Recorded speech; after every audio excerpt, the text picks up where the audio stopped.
देश की राजधानी दिल्ली में 16 दिसंबर 2012 की सर्द अंधेरी रात में एक ऐसी वारदात को अंजाम दिया गया था जिसे सुनकर आज भी लोगों की रूह कांप जाती है और आंखें आंसुओं से भीग जाती हैं। एक चलती बस में 23 साल की मासूम सी लड़की के साथ 6 हैवानों ने दरिंदगी की सारी हदें पार कर दी थी। हम निर्भया केस की बात कर रहे हैं। संभव है कि आपने भी अभी तक निर्भया केस के बारे में बहुत कुछ पढ़ा और सुना होगा, लेकिन हम आपको इस केस की कुछ ऐसी बारीकियां बताने जा रहे हैं जिनके बारे में शायद आपने अभी तक नहीं सुना होगा। इसके अलावा हम आपको ये भी बताएंगे कि निर्भया का जिंदा छोड़ा गया एकमात्र दरिंदा आखिर कहाँ और किस हालत में है। हम आपको निर्भया के एकमात्र जिंदा बचे नाबालिग दरिंदे को 10,000 रुपये और सिलाई मशीन देने के पीछे की पूरी कहानी बताएंगे, तो वीडियो में अंत तक ज़रूर बने रहें। ध्यान दीजिए कि हमारा मकसद केवल व्यूज़ और लाइक्स हासिल करना नहीं है, बल्कि आपको सही और निष्पक्ष जानकारी देना है। तो चलिए बिना किसी देरी के वीडियो शुरू करते हैं। इस कहानी की निर्भया का जन्म 10 मई 1990 को दिल्ली में हुआ था। वो अपने 3 भाई बहनों में सबसे बड़ी थी और परिवार की इकलौती बेटी भी थी। निर्भया का माता पिता अपने बेटे बेटियों में बिना कोई भेदभाव किए निर्भया को भी अच्छी शिक्षा दी थी और निर्भया को भी बराबरी का मौका दिया था। निर्भया बचपन से ही पढ़ाई में काफ़ी तेज़ थी और वो हमेशा अपने परिवार वालों के उम्मीदों पर खरा उतरते हुए आगे बढ़ना जारी रखती है। आगे की पढ़ाई करते हुए वो मेडिकल फील्ड में आने का फैसला करती है और फिजियोथेरेपी कोर्स में एडमिशन लेते हुए काफ़ी अच्छे मार्क्स के साथ फिजियोथेरेपी की डिग्री भी हासिल कर लेती है। बात 16 दिसंबर 2012 की है। दिन रविवार था। छुट्टी का दिन होने की वजह से निर्भया अपने एक दोस्त अवनिंदर प्रताप पांडे के साथ फिल्म देखने जाने का प्लान बनाती है। अवनिंदर पांडे पेशे से सॉफ्टवेयर इंजीनियर है और वो उत्तर प्रदेश के गोरखपुर के रहने वाले हैं। उन दिनों सिनेमाघरों में आमिर खान की फिल्म तलाश लगी हुई थी। फिल्म की काफ़ी चर्चा थी, इसलिए निर्भया अपने दोस्त के साथ तलाश फिल्म देखने का प्लान बनाती है और ये दोनों पब्लिक ट्रांसपोर्ट से फिल्म देखने के लिए PVR select city mall Saket चले जाते हैं। जब ये लोग सिनेमा हॉल तक आते हैं तो वहाँ पर काफ़ी भीड़ होती है और इन्हें फिल्म का टिकट नहीं मिल पाता है, इसलिए दोनों तलाश फिल्म देखने के बजाय लाइफ ऑफ पाई नाम की फ़िल्म देखने का फैसला करते हैं। इवनिंग शो में लाइफ ऑफ पाई देखने के बाद निर्भया और पांडे अपने अपने घर जाने के लिए ऑटो का इंतज़ार करने लगते हैं। वैसे तो रात बहुत ज़्यादा नहीं हो रही थी, फिर भी ठंड ज़्यादा होने की वजह से ऑटो बहुत कम आ रहे थे और जो जा भी रहे थे वो मीटर की बजाय मुंह मांगे कीमत पर जाने की बात कर रहे थे। कुछ देर की जद्दोजहद के बाद एक ऑटो वाला मिलता है जो इन्हें लेकर चलने को तैयार हो जाता है, मगर वो इन दोनों को मुनेरका बस स्टैंड तक ही लाने तक राजी होता है। ये दोनों सोचते हैं कि मुनेरका से बस लेकर द्वारका तक तो चले जाएंगे, इसलिए दोनों ऑटो से चलकर मुनेरका बस स्टैंड तक आ जाते हैं। मुनेरका बस स्टैंड पर आने के बाद ये दोनों थोड़ी देर इंतज़ार करते हैं, मगर इन्हें अपने डेस्टिनेशन तक जाने के लिए सही सवारी नहीं मिलती है। हालांकि जब रात के लगभग 9:30 बज रहे होते हैं तभी एक सफ़ेद कलर की काले शीशे वाली बस वहाँ से गुजरती है। बस के गेट से एक लड़का चिल्लाते हुए इन लोगों से पूछता है कि कहाँ जाना है। जवाब में निर्भया का दोस्त बोलता है कि द्वारका जाना है। बस वाला बोलता है कि हम भी वहीं जा रहे हैं। इसके बाद निर्भया अपने दोस्त के साथ इसी बस में बैठ जाती है। जब निर्भया उसका दोस्त बस के अंदर जाते हैं तो देखते हैं कि बस के अंदर 3 और सवारी बैठी हुई हैं, इसलिए ये दोनों भी निश्चिंत होकर बस में ही बैठ जाते हैं। बस के अंदर मौजूद एक लड़का इन दोनों से मुनेरका से द्वारका तक जाने का किराया भी लेता है। हालांकि जब ये दोनों टिकट मांगते हैं तो बदतमीज़ी करने लगता है। बस वालों द्वारा टिकट ना देना उन दिनों कोई नई बात नहीं थी, इसलिए दोनों खामोश होकर बस के अंदर ही बैठ जाते हैं और अपनी मंजिल पर पहुंचने का इंतज़ार करने लगते हैं। मगर किसे मालूम था कि उनका इंतज़ार बस इंतज़ार ही बनकर रह जाएगा। कुछ देर तक तो बस अपने रास्ते पर आगे बढ़ती रहती है, मगर थोड़ी ही देर बाद ड्राइवर बस को निर्धारित रूट से हटाकर दूसरे रास्ते पर मोड़ देता है। इस बात का अंदाज़ा होते ही निर्भया का दोस्त तुरंत बस के अंदर मौजूद लोगों से इस पर सवाल करने शुरू कर देता है। इस सवाल का सही ढंग से जवाब देने की बजाय बस का दूसरा स्टाफ निर्भया के दोस्त के साथ ही बदतमीजी करने लगता है और उससे पूछने लगता है कि तुम दोनों आखिर कौन हो और इतनी रात में अकेले क्या कर रहे हो। जब निर्भया और उसका दोस्त बस के अंदर गए थे तब 3 लोग पैसेंजर के तौर पर बस में बैठे थे, लेकिन वो तीनों पैसेंजर न होकर बस स्टाफ के साथ ही थे और निर्भया और उसके दोस्त को लगा कि ये लोग पैसेंजर ही हैं। लेकिन कुछ देर बाद साफ हो जाता है कि वो तीनों पैसेंजर नहीं बल्कि बस स्टाफ के ही साथी हैं। अब ये सभी 6 लोग मिलकर निर्भया के दोस्त के साथ बदतमीजी करने लगते हैं और उसे उकसाना शुरू कर देते हैं। जब निर्भया का दोस्त जवाब देने लगता है तो इस पर बस के अंदर मौजूद सभी उसके साथ हाथापाई करने लगते हैं और उसे मारना शुरू कर देते हैं। पहले तो वो निर्भया के दोस्त को लात गुस्सों से मारते हैं और फिर इसी लड़ाई के दौरान एक लड़का बस के अंदर इस्तेमाल होने वाली एक बड़ी सी लोहे की रॉड निकालता है और उसके सर पर दे मारता है। इस कारण निर्भया का दोस्त वहीं पर बेहोश होकर गिर जाता है। अब आगे निर्भया के साथ रूह कपा देने वाली दरिंदगी का सिलसिला शुरू होता है। निर्भया के दोस्त को मारने के बाद जब ये लोग देखते हैं कि वो लड़का बेहोश हो गया है तो अब इन सभी ने निर्भया को खींचा और पिछली सीट पर ले जाते हैं। अब यहाँ जो कुछ भी घटता है निर्भया के साथ होता है उसे हम शब्दों में भी बयान नहीं कर सकते। बस चलती रहती है और निर्भया के साथ दरिंदगी अंजाम दी जाती है। ये सिलसिला 2-2.5 घंटे तक चलता रहता है। चूँकि निर्भया का दोस्त सर पर हुए लोहे की रोड की वजह से बेहोश हो गया था, इसलिए वो निर्भया की मदद करने की स्थिति में नहीं था। 6 लोगों के साथ रहना अकेले निर्भया के लिए संभव नहीं था। फिर भी निर्भया ने अपनी पूरी हिम्मत लगाते हुए उन दरिंदों के साथ लड़ती रही और बाद में हुए खुलासे के मुताबिक 3 में से 6 दरिंदों पर वो कई वार करती है और कईयों को वो काट कर बचने की भी कोशिश करती है, मगर अफसोस ऐसा हो नहीं पाता है। जब उन सभी दरिंदों का मन भर जाता है तो ये सभी मिलकर निर्भया को बस से बाहर फेंककर उसे कुचलते हुए एक्सीडेंट का रूप देने का प्लान बनाते हैं। मगर उससे पहले ये लोग मिलकर तय करते हैं कि निर्भया का दोस्त भी मर जाना चाहिए। इसलिए एक बार फिर से निर्भया के दोस्त को सर पर लोहे की रोड से वार किया जाता है और फिर दोनों को चलती बस से ही फेंक दिया जाता है। बस से फेंकने से पहले इन दोनों के कपड़े भी वो दरिंदे उतार लेते हैं और इनके पर्स, मोबाइल समेत सभी सामान लूट लेते हैं। अभी रात के लगभग 11 बज रहे थे। बस के अंदर मौजूद दरिंदों ने निर्भया की दोस्त की जान लेने की पूरी कोशिश की थी, मगर वो उसकी जान नहीं ले पाते हैं।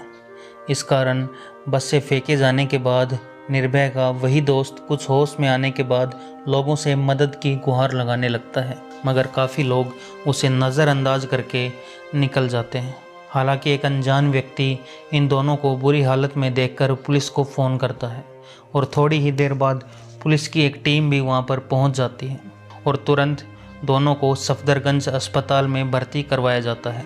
निर्भया के साथ कितनी बर्बरता की थी इसका अंदाज़ा आप इस बात से लगा सकते हैं कि निर्भया की आंख बाहर निकल चुकी थी, बेतहाशा ब्लीडिंग हो रही थी, पूरा शरीर चूर चूर हो चुका था और उसके शरीर के अंदर लोहे की रॉड डाली गई थी। निर्भया की स्थिति को देखते हुए तत्काल ही इलाज शुरू कर दिया जाता है। हालत इतनी ज़्यादा गंभीर हो चुकी थी कि तुरंत ही उन्हें वेंटिलेटर सपोर्ट की ज़रूरत पड़ती है। कुछ ही घंटे बाद निर्भया के साथ हुई दरिंदगी की खबर मीडिया के ज़रिए देश दुनिया में भी फैलनी शुरू हो जाती है और जब लोग निर्भया के साथ हुई बर्बरता की कहानी सुनते हैं तो लोग गुस्से से भर जाते हैं। लोग प्रशासन और सरकार के खिलाफ सड़कों पर उतरकर विरोध प्रदर्शन करना शुरू कर देते हैं। साथ ही साथ लोग जल्द से जल्द अपराधियों की गिरफ्तारी की मांग करने लगते हैं। देखते ही देखते ये विरोध प्रदर्शन आंदोलन का रूप ले लेता है और देश भर में निर्भया के समर्थन में प्रदर्शन होने शुरू हो जाते हैं। लोग देश भर में निर्भया के लिए दुआ करना भी शुरू कर देते हैं, मगर निर्भया की हालत अस्पताल में दिन प्रतिदिन बिगड़ती जाती है। यहाँ तक कि 16 दिसंबर 2012 से लेकर 19 दिसंबर 2012 के बीच निर्भया की एक के बाद एक 5 सर्जरियाँ करनी पड़ती हैं। लाख कोशिशों के बावजूद निर्भया की स्थिति बिगड़ती ही चली जाती है। इस कारण 21 दिसंबर को भारत सरकार की ओर से देश के टॉप मोस्ट डॉक्टर्स की एक कमेटी बनाई जाती है और सरकारी खर्चे पर निर्भया को बेस्ट मेडिकल ट्रीटमेंट देने को कहा जाता है। इसके बावजूद निर्भया की स्थिति में कोई सुधार नहीं होता, बल्कि उसके शरीर का तापमान बढ़कर 102 से 103 डिग्री फ़ारेनहाइट तक चला जाता है। यहाँ तक कि इन्फेक्शन भी बुरी तरीके से बढ़ जाता है। इधर सड़कों पर लोगों का हुजूम निर्भया के लिए आवाज़ बुलंद कर रहा था, तो उधर डॉक्टर जी जान लगाकर निर्भया को बचाने की कोशिश कर रहे थे, मगर स्थिति बिगड़ती ही जा रही थी। इसी के बाद तत्कालीन प्रधानमंत्री मनमोहन सिंह के नेतृत्व में 26 दिसंबर को एक कैबिनेट मीटिंग बुलाई जाती है और उसमें फैसला किया जाता है कि निर्भया को वर्ल्ड के बेस्ट ऑर्गन ट्रांसप्लांट डॉक्टर्स के पास भेजा जाएगा। इसी के बाद निर्भया को सिंगापुर के माउंट एलिजाबेथ हॉस्पिटल में एयरलिफ्ट करके भेजने की तैयारी शुरू हो जाती है। फाइनली 27 दिसंबर को निर्भया सिंगापुर के माउंट एलिजाबेथ हॉस्पिटल में पहुंच जाती है और वहां उसका इलाज शुरू हो जाता है। मगर यहाँ आते आते निर्भया की हालत और भी ज़्यादा बिगड़ने लगती है और 29 दिसंबर को स्थानीय समय अनुसार सुबह के 4:45 पर निर्भया इस दुनिया को छोड़कर हमेशा हमेशा के लिए चली जाती है। निर्भया की मौत के बाद उसके शव को वापस दिल्ली लाया जाता है और कड़ी सुरक्षा के बीच निर्भया का अंतिम संस्कार कर दिया जाता है। निर्भया के दोस्त को कुछ दिनों के इलाज के बाद अस्पताल से डिस्चार्ज कर दिया जाता है। उधर ग्राउंड लेवल पर दिल्ली पुलिस काम करते हुए अपराधियों को गिरफ्तार करने में लगी हुई थी। इस घटना की रिपोर्टिंग के 24 घंटे के अंदर अंदर दिल्ली पुलिस ने कई सस्पेक्ट्स को गिरफ्तार किया था। सीसीटीवी के ज़रिए दिल्ली पुलिस बस की भी पहचान कर लेती है और उसके आधार पर सबसे पहले उस बस के ड्राइवर राम सिंह को गिरफ्तार कर लेती है और फिर राम सिंह के बयान के आधार पर एक के बाद कुल 6 अपराधियों को गिरफ्तार किया जाता है। गिरफ्तार अपराधियों में 30 साल का राम सिंह, 26 साल का उसका भाई मुकेश था जो राजस्थान का रहने वाला था। इसके अलावा 19 साल के पवन गुप्ता जो एक फल बेचता था उसको गिरफ्तार किया। इन दोनों की गिरफ्तारी बिहार यूपी से हुई थी, जब बल्कि छठे अपराधी को उत्तर प्रदेश के बगायू से गिरफ्तार किया था। शुरू में इस अपराधी का नाम पब्लिक में नहीं बताया गया था क्योंकि वो गिरफ्तारी के समय 17 साल और कुछ महीने का ही था और कानूनी हिसाब से वो एक नाबालिग था, इसलिए उसकी पहचान गुप्त रखी जाती है। हालांकि बाद में खुलासा होता है कि इस नाबालिग का नाम मोहम्मद अफरोज था। अफरोज को आनंद विहार टर्मिनल से गिरफ्तार किया गया था। इसके अलावा पुलिस ने अक्षय ठाकुर नाम के एक 28 साल के लड़के को भी गिरफ्तार किया था जो बिहार के औरंगाबाद का रहने वाला था। ये सभी अलग अलग बैकग्राउंड के थे और इन लोगों की कुछ ही दिन पहले दोस्ती हुई थी। अब इन लोगों पर मामला दर्ज करते हुए आगे की कार्रवाई शुरू होती है। मामले की सुनवाई चली रही होती है कि 11 मार्च 2013 को निर्भया के केस के प्रमुख आरोपी में एक राम सिंह तिहाड़ जेल में सुसाइड कर लेता है। इसके अलावा 1 सितंबर 2013 को इस केस के नाबालिग आरोपी को जुवेनाइल जस्टिस बोर्ड द्वारा मात्र 3 साल की सज़ा के तौर पर सुधार गृह भेज दिया जाता है, जबकि बाकी बचे 4 अपराधियों का बलात्कार और हत्या समेत कई गंभीर धाराओं के तहत मामला चलता है और फाइनली 13 सितंबर को फास्ट ट्रैक कोर्ट द्वारा उन सभी चारों को मौत की सज़ा सुना दी जाती है। ये सभी अपराधी मौत की सज़ा के खिलाफ दिल्ली हाई कोर्ट में अपील करते हैं, जहां पर 13 मार्च 2014 को दिल्ली हाई कोर्ट द्वारा भी निचली अदालत के फैसले को सही ठहराते हुए उनकी फांसी की सज़ा को बरकरार रखते हैं। इसके बाद ये सभी सुप्रीम कोर्ट का रुख करते हैं। सुप्रीम कोर्ट द्वारा भी 5 मई 2017 को फांसी की सज़ा को बरकरार रखा जाता है। इसके बावजूद ये अपराधी एक के बाद एक अपने सभी विकल्प का इस्तेमाल करते हुए बचने की पूरी कोशिश करते हैं, मगर सुप्रीम कोर्ट के बाद प्रेसिडेंट द्वारा भी इनकी पेटिशन रिजेक्ट की जाती है और फाइनली सभी कानूनी दरवाजे बंद होने के बाद चारों अपराधियों को 20 मार्च 2020 को सुबह के 5:30 बजे तिहाड़ जेल के अंदर फांसी दे दी जाती है। मेडिकल टीम द्वारा 6 बजे सभी को मृत घोषित कर दिया जाता है। निर्भया के 4 अपराधियों को तो फांसी की सज़ा हो गई थी, जबकि एक ने खुद ही आत्महत्या कर ली थी। फिर एक का क्या हुआ? जैसा कि थोड़ी देर पहले हमने बताया, इस केस का एक आरोपी इस अपराध को अंजाम देते समय नाबालिग था। इस कारण उसे सिर्फ 3 साल की सज़ा हुई और उसे सुधार गृह भेज दिया गया था। मीडिया रिपोर्ट्स के मुताबिक इस नाबालिग अपराधी का नाम मोहम्मद अफरोज़ था। 3 साल की सज़ा पूरी करने के बाद अफरोज़ को सुधार गृह से निकालकर बेहद ही गुपचुप तरीके से नई जगह पर भेज दिया जाता है।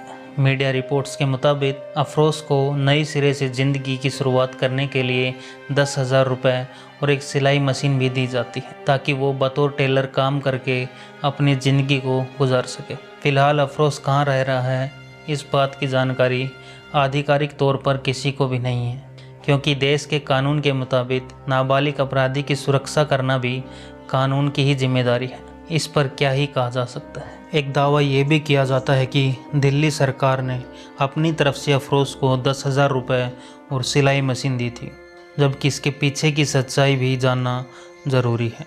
दरअसल juvenile justice care and protection of children act 2014 के मुताबिक जब भी कोई नाबालिग अपराधी अपनी सज़ा पूरी करके बाहर आता है तो उसके पुनर्वास की व्यवस्था करना राज्य सरकार की जिम्मेदारी होती है। ये कानून केंद्र सरकार द्वारा ही बनाया जाता है। यहाँ तक कि जब एनडीए सरकार के दौरान इस कानून में संशोधन किया गया था तब भी इस प्रावधान को हटाया नहीं गया था। इस कारण ही निर्भया के चटे और एकमात्र जिंदा बचे अपराधी को पुनर्वास के लिए आर्थिक मदद और कथित तौर पर सिलाई मशीन दी गई थी। हम यहाँ कोई राजनीति नहीं कर रहे हैं, बल्कि आपको सही जानकारी दे रहे हैं। एक और बात आप भी शायद जानते होंगे, दुनिया इस केस को निर्भया के नाम से जानती है और कई महीनों तक किसी को भी निर्भया का असली नाम मालूम नहीं था। इसकी वजह ये थी कि भारतीय कानून के हिसाब से बलात्कार पीड़िता की असल पहचान जाहिर करना गैर कानूनी है। इस कारण इस लड़की को तब मीडिया ने निर्भया और दामिनी जैसे नाम दिए थे। मगर कानून में यह भी प्रावधान है कि अगर विक्टिम के माता पिता या परिवार वाले चाहें तो वह अपनी इच्छा से उसकी पहचान जाहिर कर सकते हैं। इसी कानून का हवाला देते हुए निर्भया के परिवार वालों ने मीडिया में बयान दिया कि उनकी बेटी ने ऐसा कुछ नहीं किया था कि जिससे उसकी पहचान छिपानी पड़े, बल्कि हमारी बेटी ने जिस बहादुरी से दरिंदों का मुकाबला किया उस पर तो हमें गर्व होना चाहिए। फिर निर्भया के पिता ने मीडिया से आगे बात करते हुए अपनी बेटी का असल नाम बताया था। हमारी इस कहानी की निर्भया का असल नाम ज्योति सिंह था। इस कामना के साथ कि ज्योति की आत्मा को शांति मिले, हम कहानी यहीं पर ख़त्म करते हैं। और आपको हमारी मेहनत पसंद आई हो तो इस वीडियो को लाइक, चैनल को सब्सक्राइब करना ना भूलें और अपने आसपास के लोगों से सावधान रहें। धन्यवाद।